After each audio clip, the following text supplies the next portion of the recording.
So thanks the organizer for having me. Let me first introduce myself. My name is Jasmine Hao, or I also go by Yu Hao. I recently graduated and joined the University of Hong Kong. And this is a joint work with Victor, who is sitting over there, and also my friend Iran Hao. So by looking at this title, you might wonder, who is BYD and why should I care? So BYD is like a Chinese car maker. And as I'm about to emphasize now, it's getting a growing importance in electric vehicle market. So here is a cumulative sale.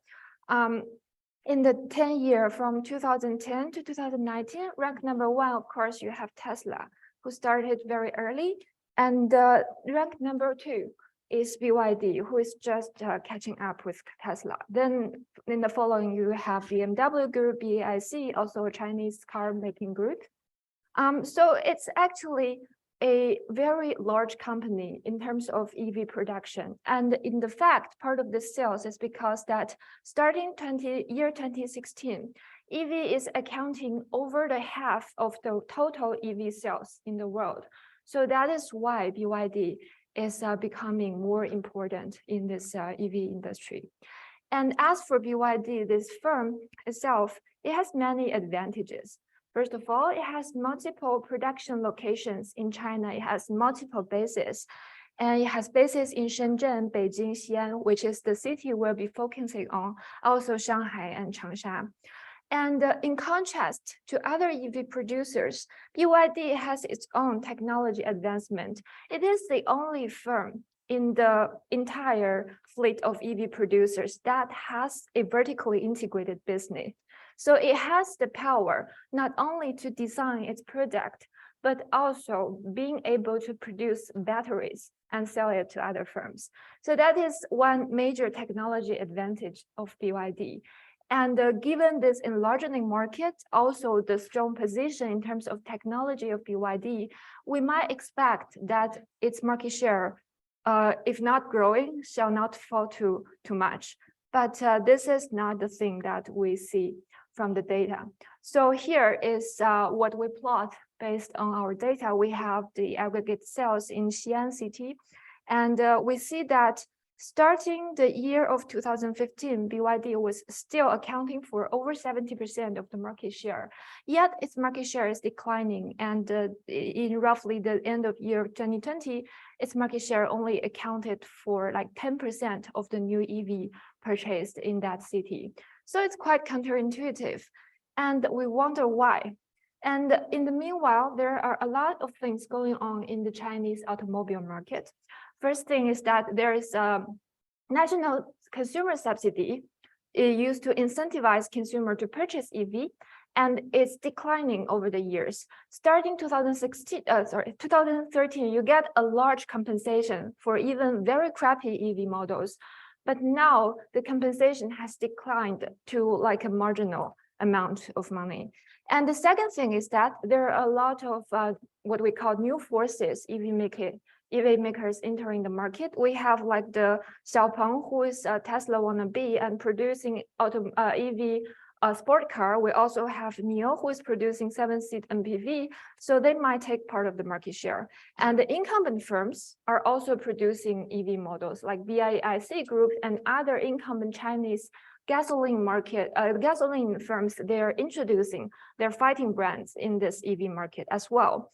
And plus the drivability, what I call drivability of EV and the gasoline cars, they're getting closer. So EV started offering cars like in the very early years, like low driving mileage, but high price. Now we see the prices of EV decline gradually while the driving mileage is increasing. So there are a lot of dynamics in this market going on. And our research question for this paper specifically is that what are each of the factors? How do they contributing to this dynamic evolving landmark? And we want to be very specific about the scope of this paper is that we're focusing on the very end market of new EV sales. So we're wondering, like, what is causing BYD to lose its dominance position? Is it because of the change of competition mode among the incumbent firms by introducing new product, or is it because of the new forces, or is it because of the consumer taste or subsidy program, or etc.? And what's most importantly, we want to know, as an incumbent firm in this EV market, does BYD respond to this changing factor? Is its management practice effective in terms of responding to the rapidly evolving environment?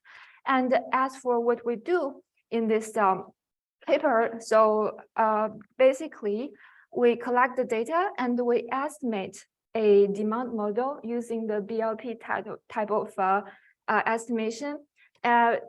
And we control for the household heterogeneity using a fixed effect approach. And that is the benefit because we have this data set, basically give us some demographic pattern of who purchases what vehicle.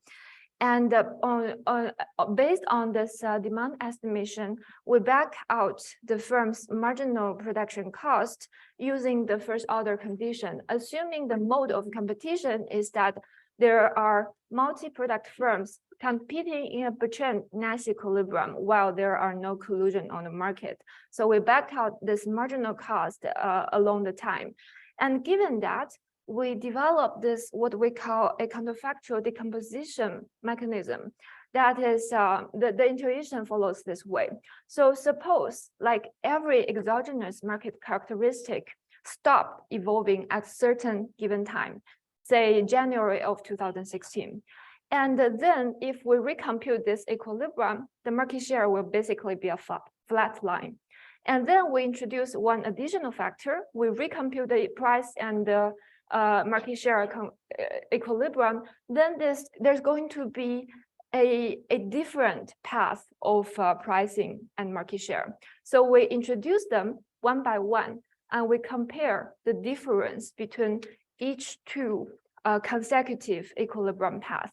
Then we can conclude that this change in this path can be attributed to each factor. So by using this algorithm, we'll be able to decompose this very complicated evolution to each of the factors that we have in mind, then attribute to each of the factors.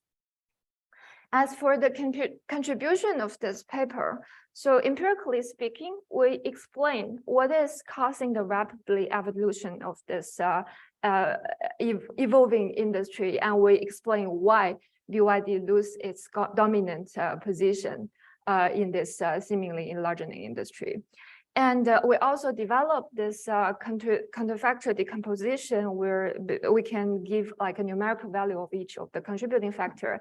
And methodologically speaking, we can also contribute to this equilibrium computing. So although it might seem like a simple practice, but computing an alternative equilibrium given the trend competition in price is not a simple task.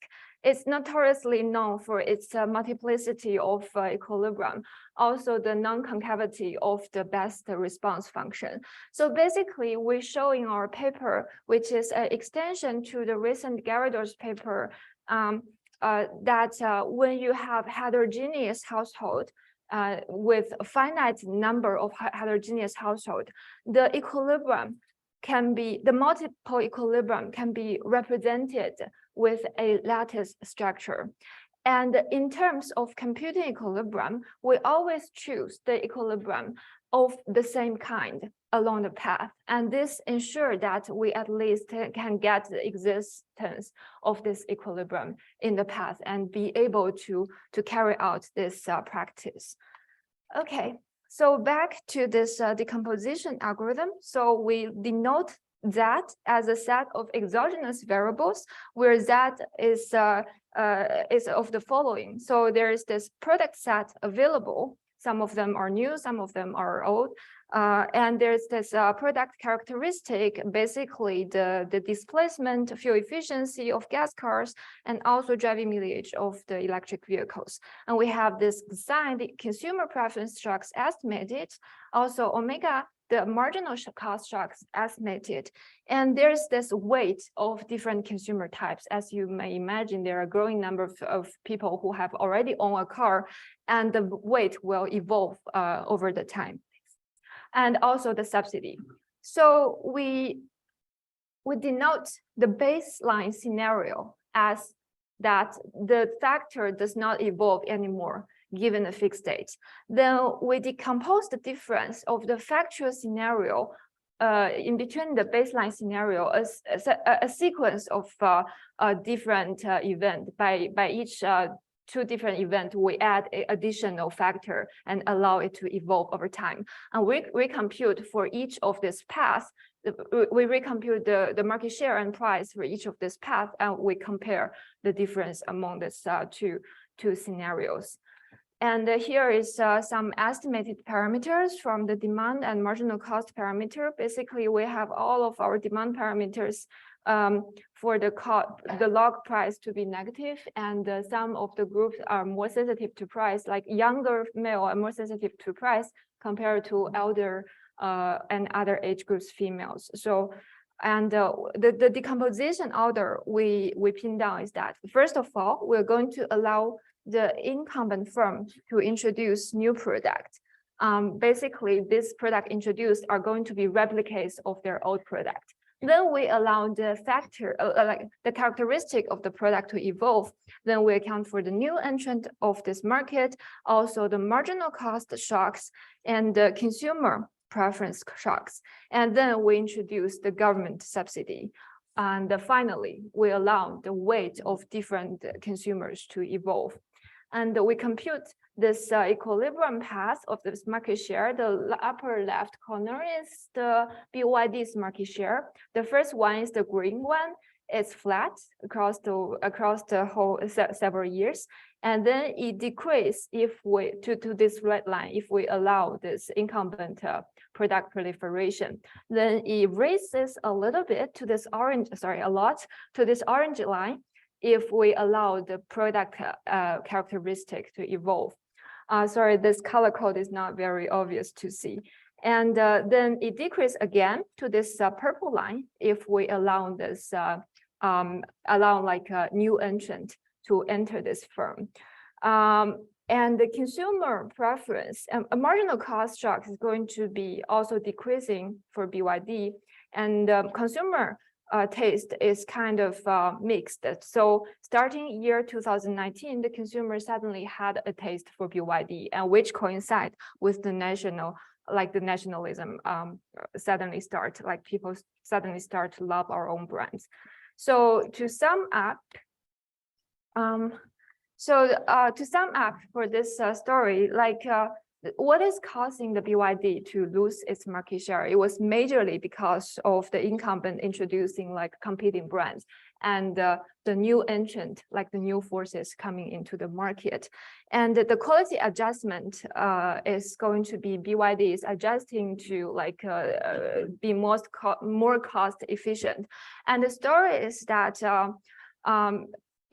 BYD actually, with the enlarging market, instead of being the only EV producers in China, it become like a dominant firm in one of the niche market where it has higher market power and also enjoy a higher markup. So the story is basically, instead of being the only producer, BYD now become like the Toyota in the electric vehicle industry.